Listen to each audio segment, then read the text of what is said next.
সেমিফাইনালে উঠে বড় ঘোষণা করে দিল রোহিত শর্মা। এই কথা শুনে কাঁপছে সেমিফাইনালে ওঠা 3 দল।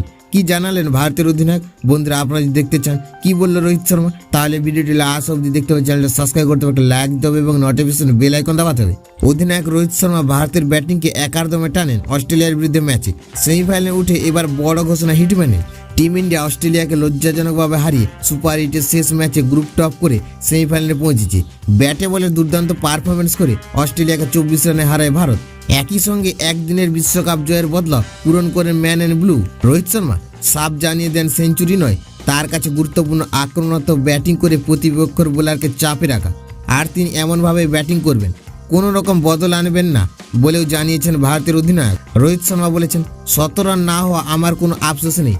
আমি আগেই বলেছি 50 বা 100 রান আমার কাছে গুরুত্বপূর্ণ নয়, আমাদের কাছে বোলারদের চাপে রাখা। তার জন্য আক্রমণাত্মক ক্রিকেট জরুরি, এটা আমাদের খেলার ধরন, এটা আমরা বদলাবো না। একই সঙ্গে অস্ট্রেলিয়ার বিরুদ্ধে ম্যাচ শেষে রোহিত শর্মা জানিয়ে দিয়েছেন, কোনো প্রতিপক্ষ না দেখে এমনই ভয় ডরহীন ক্রিকেট খেলবে দল, আর এমন ক্রিকেট খেললে সাফল্য আসবে বলে মনে করে হিটম্যান।